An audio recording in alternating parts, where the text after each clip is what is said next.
You work hard, you plan carefully, you follow advice, yet the money never seems to accumulate the way you imagined. You watch others rise while you remain stuck in the same financial patterns, month after month, year after year. The frustration is real. The confusion is deeper, and somewhere in the back of your mind, you wonder if there is a hidden rule you were never taught. There is. Napoleon Hill spent 25 years studying the wealthiest minds in American history. Andrew Carnegie, Henry Ford, Thomas Edison. He documented their strategies, their philosophies, their secrets. But buried within his manuscripts was something he could not publish openly in 1937, a prayer structure, a mental discipline so precise it aligned human consciousness with what he called infinite intelligence. This was not mysticism for mystics. This was metaphysics for millionaires. Today you will learn the lost prayer for money, not as words recited in desperation, but as a scientific formula that transforms your relationship with wealth at the root. By the end of this teaching, you will understand why most prayers for prosperity fail, and how to apply the exact principle that separates those who accumulate from those who merely wish. This is not theory. This is the wealth code. Most people pray for money from a state of lack. They kneel in desperation. They beg for relief. They plead for rescue. And the universe responds to the frequency they emit. More lack, more desperation, more need. Napoleon Hill understood this with surgical clarity. He wrote that thought is the only thing over which we have absolute control, yet most people surrender that control the moment fear enters their finances. The block is not external, the block is internal. You have been conditioned to view money as scarce, hard to obtain, reserved for the lucky or the ruthless. You have been taught that desiring wealth is somehow unholy, that spiritual people should remain poor, that abundance is incompatible with virtue. This is the lie that keeps millions trapped. Hill called it the poverty consciousness. It is a mental virus passed down through generations, through religions, through well-meaning parents who themselves never escaped the cycle. Andrew Carnegie told Hill something profound during their first meeting. He said the majority of people go through life never tapping into the one power that could lift them from mediocrity, definiteness of purpose combined with faith in attainment. Carnegie was not speaking of blind faith. He meant applied faith. The kind of faith that acts as though the outcome is already secured because the mental blueprint has been drawn with precision. The biblical definition of desire versus greed is critical here. Desire is the creative force of the universe seeking expression through you. Greed is hoarding born from fear. Proverbs 13:11 teaches that wealth gained hastily will dwindle, but whoever gathers little by little will increase. Hill echoed this when he emphasized that riches begin in the mind, not in the hands. If your mental soil is poisoned with guilt about wanting more, no seed of prosperity can take root. The old prayer fails because it reinforces the problem. God, I need money translates in the subconscious as, I do not have money and I am powerless to create it. The frequency transmitted is helplessness. The result mirrors the transmission. Hill spent years decoding why some men attracted wealth effortlessly while others repelled it despite equal effort. The answer was always the same. The successful ones held the mental image of wealth as already possessed. The struggling ones held the mental image of need. This is where autosuggestion enters as prayer. Hill dedicated an entire chapter in Think and Grow Rich to this principle because he recognized it as the bridge between the conscious and subconscious mind. Autosuggestion is not affirmation as most practice it. It is not repeating empty words while doubting them internally. It is the deliberate conditioning of the subconscious through emotionalized repetition until the new belief becomes automatic, until it becomes you. When you say, I am wealthy, while your nervous system screams, you are broke, the subconscious accepts the louder signal. The emotional charge wins. This is why Hill insisted that desire must be fanned into obsession, not neurotic obsession, focused obsession, the kind that leaves no room for contradictory thoughts to survive. Carnegie understood this. Ford understood this. Edison understood this. They prayed with their minds, not with their words. The lost prayer Hill referenced was never a verbal incantation. It was a mental posture, a state of gratitude for wealth not yet manifested in form, but already claimed in consciousness. Gratitude first, not gratitude after. This reverses the poverty sequence.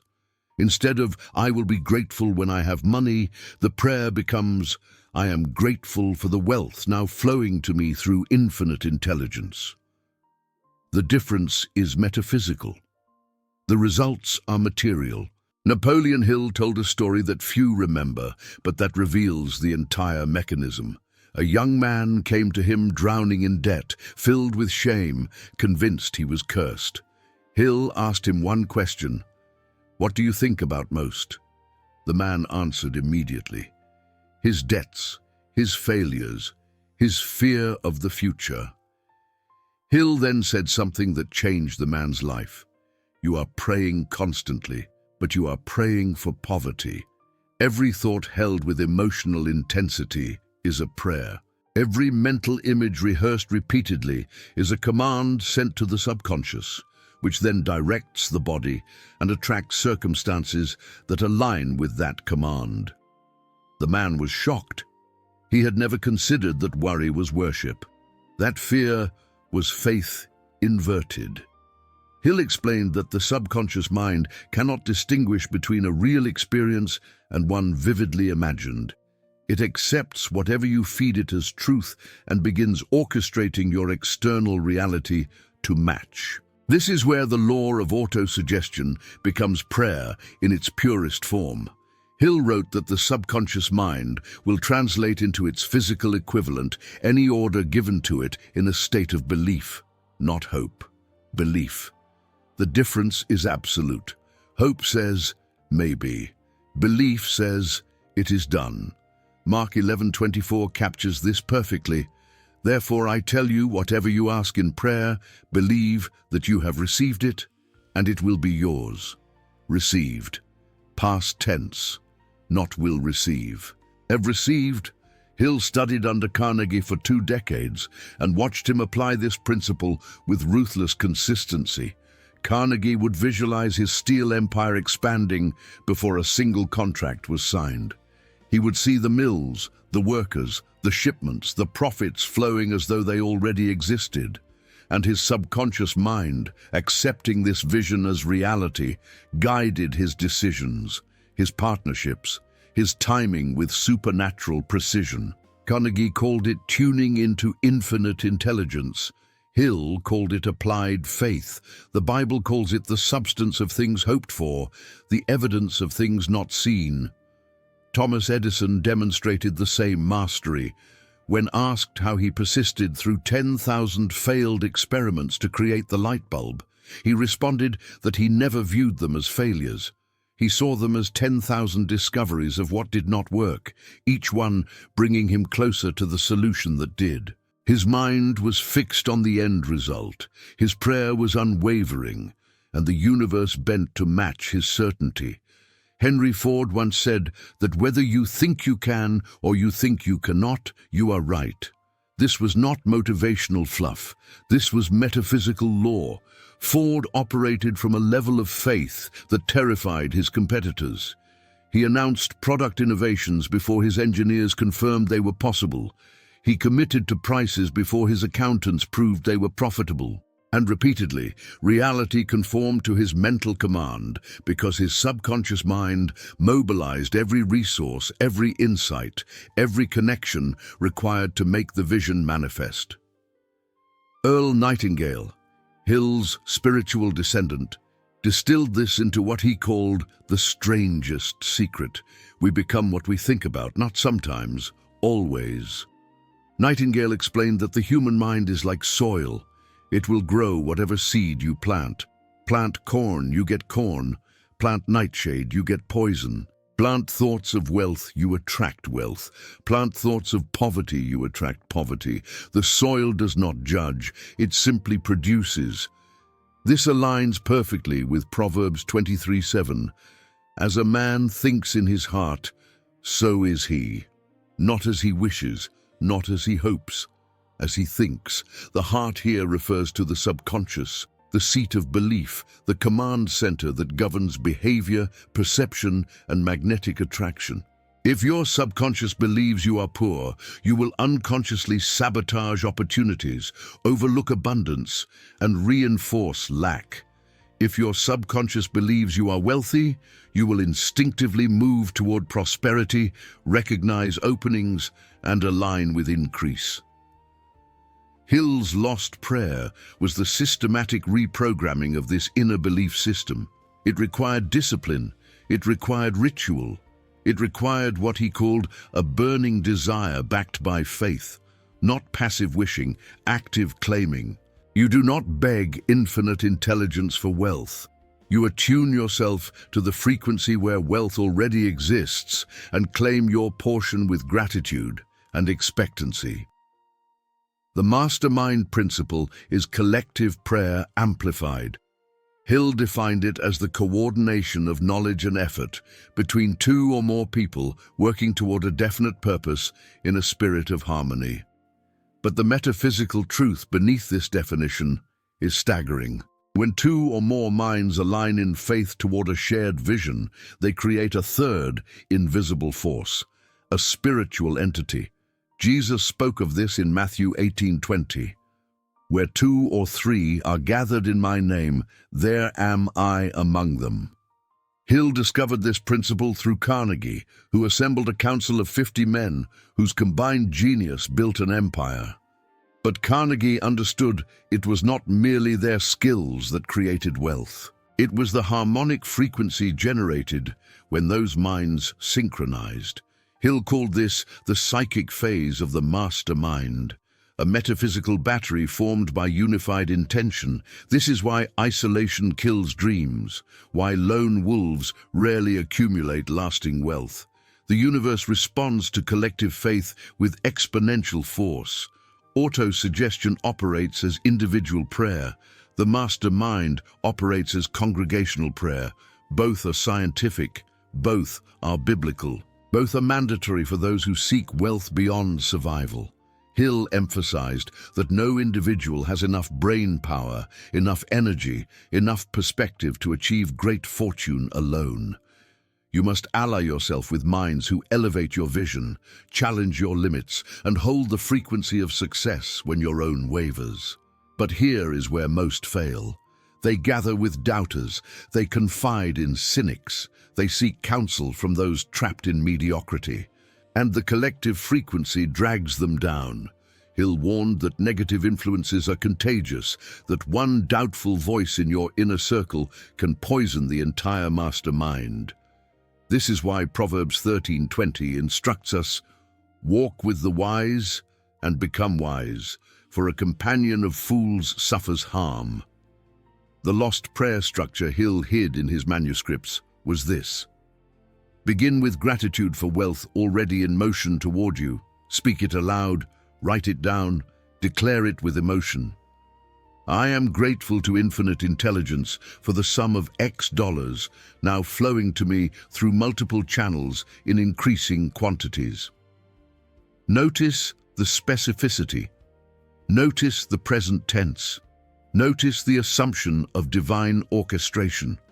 Step 2. Visualize the end result in vivid detail twice daily. See yourself holding the money, feel the texture of the bills, smell the leather of the wallet, hear the sound of the bank teller counting your deposit. Engage every sense. Hill called this the workshop of the mind, where all plans and purposes take shape before manifesting physically. This is not fantasy. This is blueprinting. The subconscious does not build what it cannot see. Step 3. Take immediate action aligned with your vision. Faith without works is dead, James 2:17 reminds us. Hill taught that infinite intelligence will not do for you what you can do for yourself. The prayer unlocks insight. The insight demands movement. The movement attracts opportunity. The opportunity produces the wealth. The sequence is sacred. Skip a step, and the circuit breaks. This is where transmuting sexual energy enters the equation, though Hill could only hint at it due to the conservative nature of his era. In the chapter, The Mystery of Sex Transmutation, he revealed that sexual energy is the most powerful creative force in the human body. When channeled through disciplined thought toward a definite purpose, it becomes the fuel for genius, for persistence, for magnetic attraction. The greatest fortunes in history were built by men and women who mastered this transmutation. The metaphysics here are profound. Sexual energy operates at the highest vibrational frequency available to humans.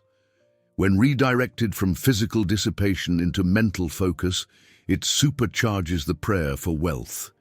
It adds octane to desire. It transforms wish into obsession, obsession into faith, faith into certainty. Hill observed that the most successful men he studied were highly sexed individuals who learned to sublimate that energy into their work, their vision, their legacy. This is not repression, this is redirection. The energy does not disappear, it concentrates, it intensifies, and when combined with autosuggestion and mastermind alliance, it creates an unstoppable momentum.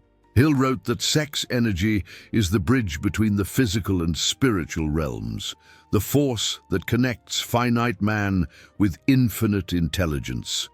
To waste it carelessly is to surrender your greatest metaphysical advantage. The lost prayer, then, is not words mumbled in darkness. It is a lifestyle, a daily ritual of gratitude, visualization, aligned action, and energy transmutation. It is the scientific application of spiritual law, and it works with the precision of mathematics because consciousness obeys laws as fixed as gravity. Hill proved it, Carnegie proved it, Ford proved it, Edison proved it. Now you must prove it. In 2026, the principles Hill taught remain unchanged, but the landscape has shifted. You face distractions Carnegie never imagined, social media algorithms designed to fragment your focus, financial systems engineered to keep you in debt, cultural narratives that glorify struggle and mock prosperity consciousness. The modern obstacle is not lack of opportunity. It is lack of mental discipline in an environment built to destroy it. Earl Nightingale saw this coming.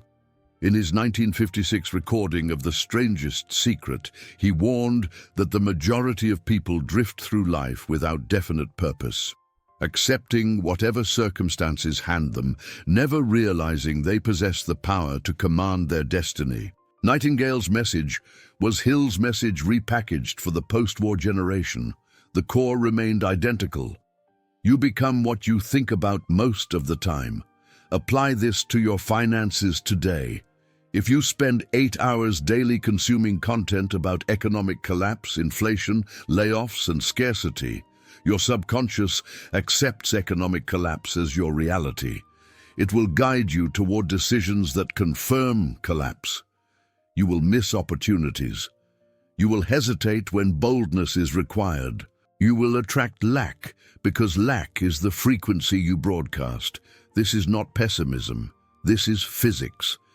Conversely, if you discipline your mind to focus on expansion, on value creation, on service to others at scale, your subconscious mobilizes toward that end. You begin noticing gaps in the market others miss. You connect with people who elevate your vision. You develop skills that compound wealth. The external world has not changed. Your internal lens has changed, and the external world reshapes to match. Hill's lost prayer applies seamlessly to the digital economy.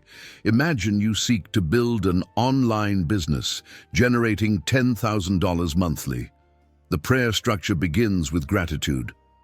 I am grateful to infinite intelligence for the business now generating $10,000 per month in service to my audience. Notice you do not beg for customers. You give thanks for customers already being drawn to you. The subconscious hears certainty. Certainty activates the reticular activating system, the brain's filter that highlights opportunities aligned with your dominant thoughts. Next, visualize twice daily. See the notifications, see the payment confirmations, see the testimonials from clients whose lives improved through your service. Feel the relief of financial margin. Hear the sound of your voice confidently discussing your success with your mastermind group. Make it real in your mind until your nervous system cannot distinguish between imagination and memory. Hill called this controlled attention.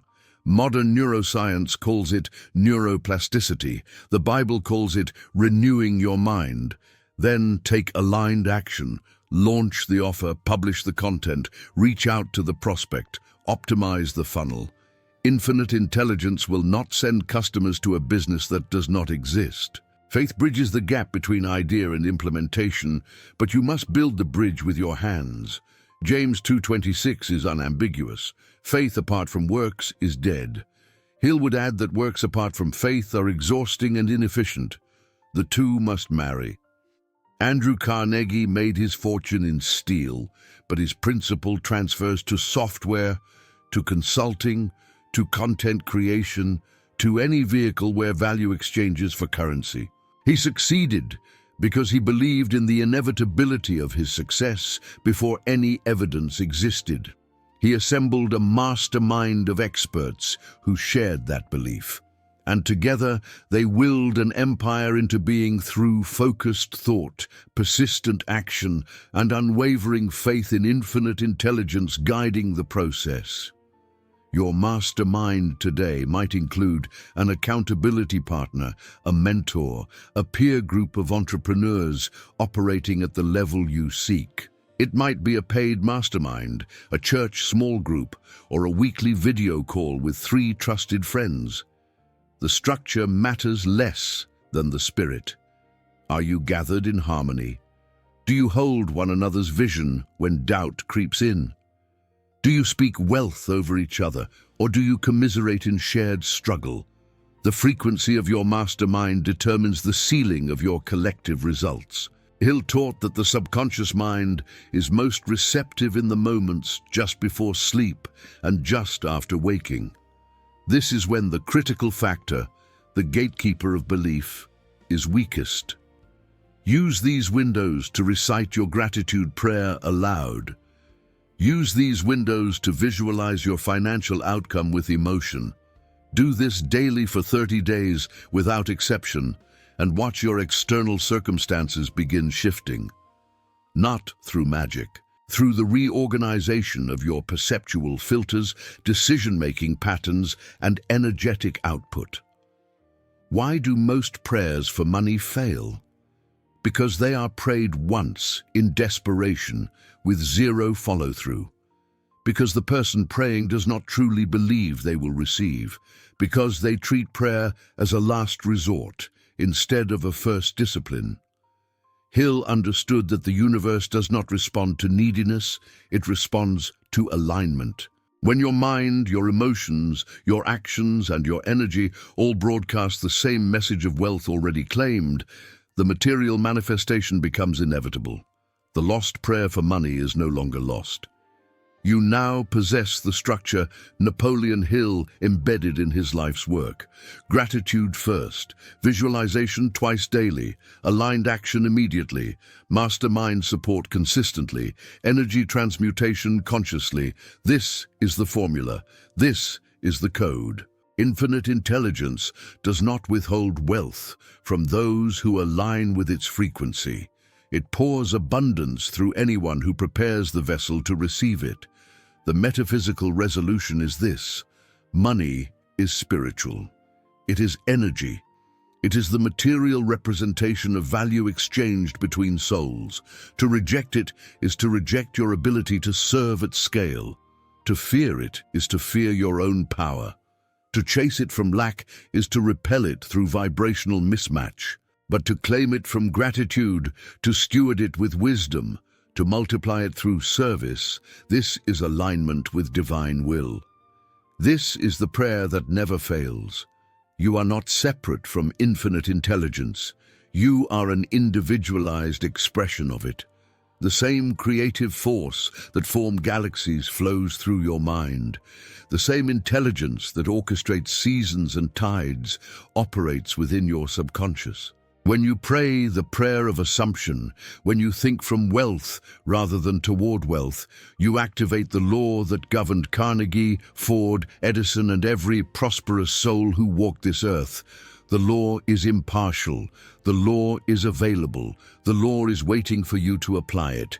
Hill spent 25 years documenting this wisdom so you would not have to stumble in darkness for 25 years. He paid the price of research. You pay the price of application. The choice is yours. Will you continue praying from lack, begging for relief, wondering why nothing changes?